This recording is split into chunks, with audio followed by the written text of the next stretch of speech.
This week's Truth in a Current Event has to do with the announcement last week of the U.S. Department of Homeland Security's Disinformation Governance Board.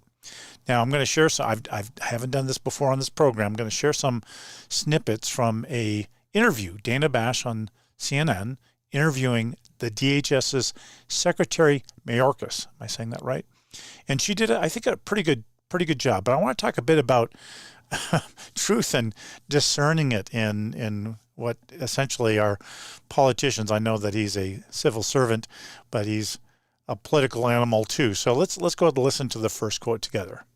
Let's talk about a different topic, which is what you are calling, your department is calling the Disinformation Governance Board. You unveiled that this week. Republicans are calling it Orwellian and comparing it to the Ministry of Truth in the novel 1984. Can you clarify what exactly is this? What exactly will this Disinformation Governance Board do? Will it monitor American citizens? Dan, I'm very pleased to do so. It's clear. I mean, those criticisms are precisely the opposite of what this small working group within the Department of Homeland Security will do. Okay. Notice, I'll admit, wait for a little bit because there's more to this, but initially, notice how he didn't answer the question, are they going to spy on Americans or monitor Americans? Didn't do that, but wait for it. But notice also, he immediately says, oh, those criticisms, it's exactly the opposite. And that's probably not likely. Okay, let's listen to the next quote. Right. China, we know the Iran. problems, but it's still not clear to me how this governance board will act. What will it do? So what it does is it works to ensure that the way in which we address threats, the connectivity between threats and acts of violence are addressed without infringing on free speech, protecting civil rights and civil liberties, the right of privacy. And the board, this working group, internal working group, will draw from best practices and communicate those best practices to the operators, because the board does not have operational authority. Will American citizens be monitored? No.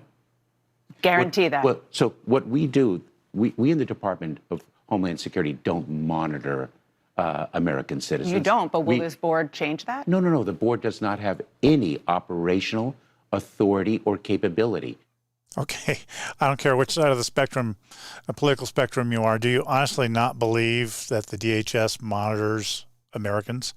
And notice the complaints about the civil liberty infringement that this board might have. He said, no, it's exactly opposite. They're there to support free speech and stuff. So again, a bit more incredulousness on my part, and I suspect if you're looking for truth, it should be on your part too.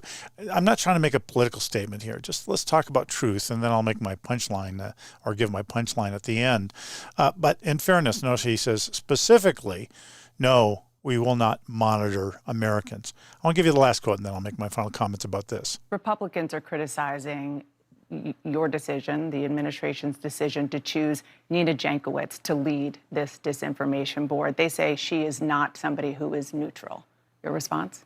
Eminently qualified, a renowned expert in the field of disinformation. Absolutely so. Okay.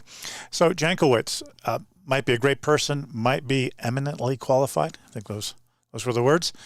She is not neutral. So now you take everything, which she had reason to be incredulous before, everything, and you can't believe it because he says absolutely neutral. She's not neutral. She may be qualified.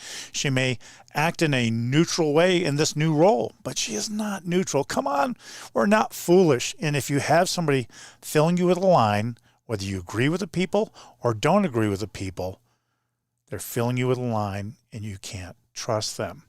Now, getting to the whole idea of a disinformation governance board. Truth is not curated. I said this essentially yesterday on my thought for today. Truth is not curated. Curation involves power, and power corrupts. Thus, curation corrupts truth by claiming lies are truth and truth is false, and by preventing actual truth from being heard. You fight disinformation and misinformation with more truth, not censorship and control. Now, obviously, there are limits. There are times that we really do need to stop the speech, stop free speech, but they should be for truly extreme situations.